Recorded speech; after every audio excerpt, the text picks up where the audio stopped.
ഈശോ മിശിഹായ്ക്ക് സ്തുതിയായിരിക്കട്ടെ. ഈശോ നമ്മളെല്ലാവരെയും സമൃദ്ധമായി അനുഗ്രഹിക്കട്ടെ. നമുക്കിന്ന്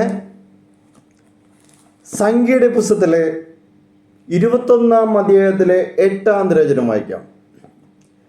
കർത്താവ് മോശയോട് അരുളി ചെയ്തു, ഒരു പിച്ചള സർപ്പത്തെ ഉണ്ടാക്കി വടിയിൽ നിർത്തുക.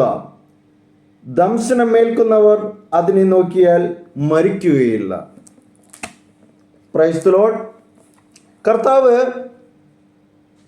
മോശയോട് അരുളി ചെയ്തു. എന്താ ചെയ്ത്? കർത്താവ് എന്ന് പറഞ്ഞു, ഒരു പിത്തള സർപ്പത്തെ ഉണ്ടാക്കി വടിയിൽ ഉയർത്തി നിർത്തുക.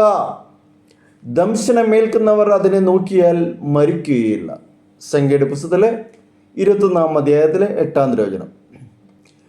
വാഗ്ദത്ത ഭൂമിയെ ലക്ഷ്യം വെച്ച് മരുഭൂമിയിലൂടെ നടത്തിയ യാത്ര ഇസ്രായേൽ ജനത്തിന് വിശ്വാസ പരിശീലനത്തിൻ്റെ കാലഘട്ടമായിരുന്നു.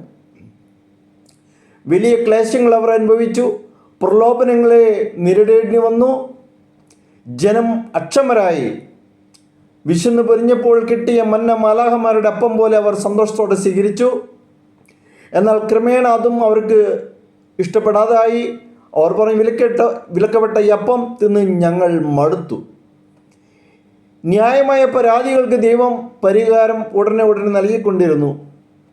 വിശപ്പിന് ആഹാരം നൽകി, വെള്ളത്തിൻ്റെ കയ്പായിറ്റി,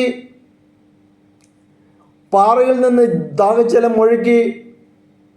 എന്നാൽ അകാരണമായ പരാതികൾക്ക് പരിഹാരം ശിക്ഷയിലൂടെയാണ് ദൈവം നൽകിയത്.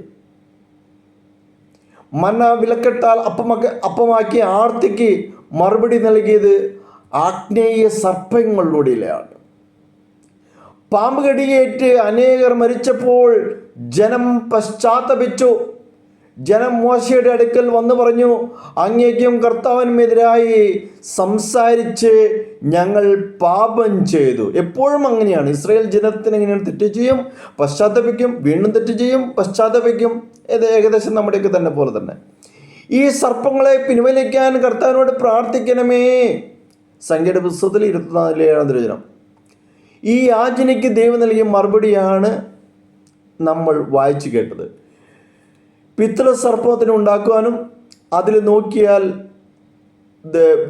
സർപ്പത്തിന് ദംശനമേൽക്കുകയില്ല എന്നുള്ളൊരു ഉറപ്പ് ദൈവം കൊടുത്തു.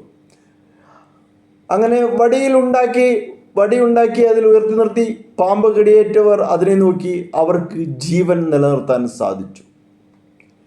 സർപ്പവിഷത്തിൽ നിന്ന് സംരക്ഷണം നൽകിയ പിത്തള സർപ്പം വരാനിരുന്ന രക്ഷകന്റെ പ്രതീകമായിരുന്നു. പർദീസായിൽ വെച്ച് പ്രലോഭനത്തിലൂടെ മനുഷ്യനെ പാപത്തിൽ നിന്ന് വീഴ്ത്തി ദൈവത്തിൽ നിന്ന് അകറ്റി മരണത്തിന് അധീനമാക്കിയത് ഒരു സർപ്പത്തിൻ്റെ രൂപത്തിൽ തന്നെയായിരുന്നു. അതിൽ നിന്ന് മനുഷ്യന് മോചനവും നിത്യജീവനും ലഭ്യമാക്കിയത് കുരിശിൽ ഉയർത്തപ്പെട്ട ദൈവപുത്രനായ യേശു ക്രിസ്തുവാണ്. അതിനാൽ മരുഭൂമിയിൽ വെച്ച് മോശ വടിയിൽ പിത്തള സർപ്പത്തെ ഉയർത്തിയത് യേശു കുരിശിൽ ഉയർത്തപ്പെടുന്നതിൻ്റെ മുന്നോടിയും പ്രതീകവുമായിരുന്നു. യേശു തന്നെ ഈ പ്രതീകത്തിലേക്ക് ശ്രദ്ധ ക്ഷണിക്കുന്നുണ്ട്. രാത്രിയിൽ തന്നെ കാണാൻ വന്ന ഫരിസേയ നേതാക്കളായ നിക്കോമോദസിനോട് സംഭാഷണം മധ്യേ യേശു പറയുന്നുണ്ട്, മോശ മരുഭൂമിയിൽ സർപ്പത്തെ ഉയർത്തിയതുപോലെ തന്നിൽ വിശ്വസിക്കുന്നവന് നിത്യജീവൻ ഉണ്ടാകുന്നതിന് മനുഷ്യപുത്രനും ഉയർത്തപ്പെടേണ്ടിയിരിക്കുന്നു. യോഹന്നാന്റെ സുവിശേഷത്തിലെ 13-ാം അധ്യായത്തിലെ 14-ഉം 15-ഉം വചനമാണ് ഞാൻ പറഞ്ഞത്. മോശ മരുഭൂമിയിൽ സർപ്പത്തെ ഉയർത്തിയതുപോലെ തന്നിൽ വിശ്വസിക്കുന്നവന് നിത്യജീവൻ ഉണ്ടാകുന്നതിന് മനുഷ്യപുത്രനും ഉയർത്തപ്പെടേണ്ടിയിരിക്കുന്നു. ഉയർത്തപ്പെടുക എന്ന പ്രക്രിയയാണ് ഇവിടെ ശ്രദ്ധാകേന്ദ്രം.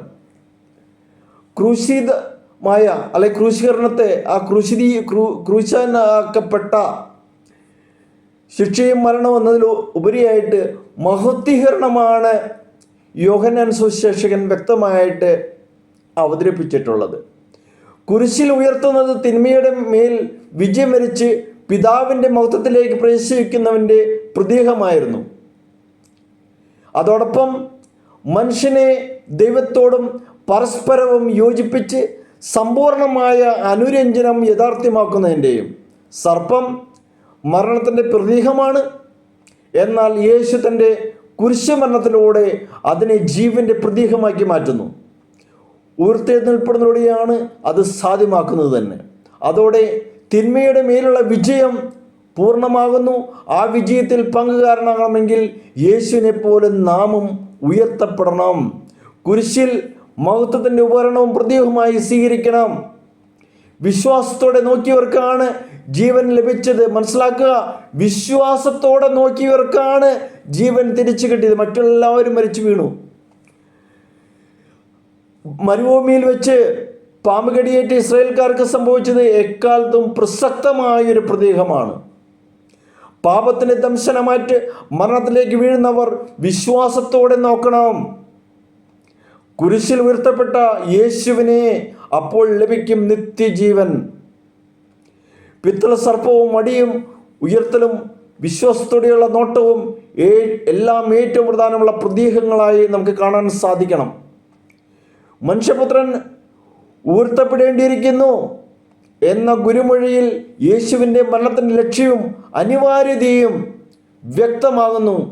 ദേവാലയങ്ങളിൽ യേശുവിൻ്റെയും അല്ലെങ്കിൽ വിശുദ്ധന്മാരുടെയും പ്രതിമകളും ചിത്രങ്ങളും സൂക്ഷിക്കാനും വണങ്ങാനും പ്രോത്സാഹിപ്പിക്കുന്ന കത്തോലിക്ക സഭ വിഗ്രഹാരാധന പ്രചരിപ്പിക്കുന്ന ഒരു ആരോപണം ഇതിനൊരു വ്യക്തമായ മറുപടിയും ഈ വചനത്തിൽ ഒളിഞ്ഞിരിപ്പുണ്ട്.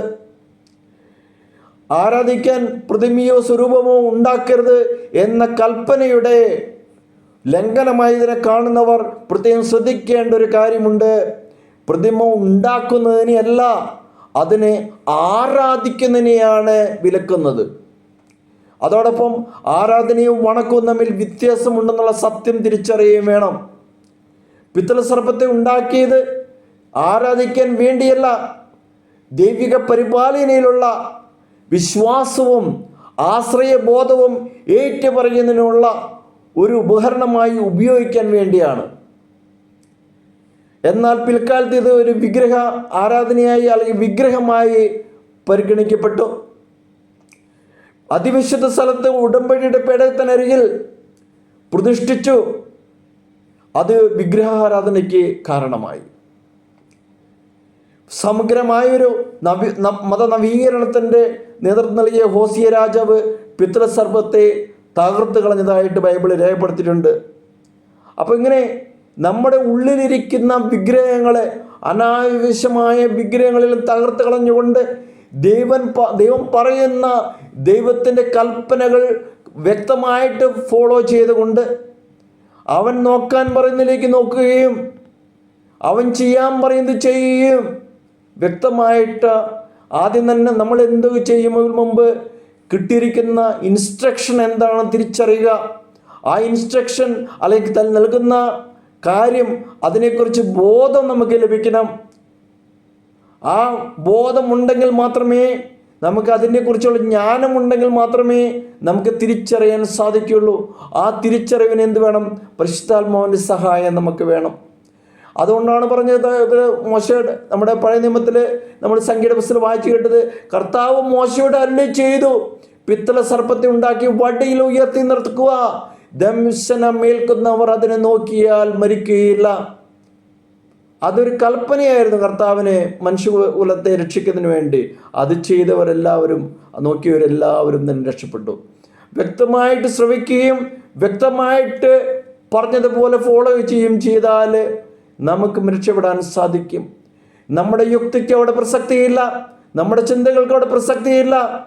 ദൈവത്തിൻ്റെ അരൂപി നമ്മളിൽ നിന്ന് പ്രവർത്തിക്കുമ്പോൾ ആ അരൂപി അനുസരിച്ച് ദൈവത്തിൻ്റെ ജ്ഞാനം നമ്മളിൽ കടന്നു വരുമ്പോൾ, ആ ജ്ഞാനത്തിന് വിധേയപ്പെട്ട് നമ്മൾ ജീവിക്കുമ്പോൾ, ആ ജ്ഞാനത്തിനനുസരിച്ച് ദൈവത്തിനെ പൂർണ്ണമായിട്ട് നമ്മൾ സമർപ്പിച്ചു കൊടുക്കുമ്പോൾ നമുക്ക് ദൈവം എല്ലാം വ്യക്തമാക്കി തരും.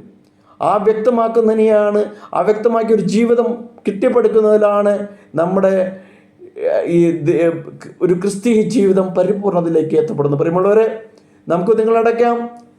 നമ്മൾ ദൈവം അന്ന് പിത്തളത്തെ സർപ്പത്തെ ഉയർത്തിയ പോലെ നമ്മുടെ ജീവിത വീക്ഷണങ്ങൾ ഉയർത്താനും അതോടൊപ്പം തന്നെ ദൈവത്തെ മനസ്സിലാക്കുവാനും അവൻ്റെ വചനങ്ങളെ നമുക്ക് ഹൃദ്യസ്ഥമാക്കുവാനും സാധിക്കട്ടെ.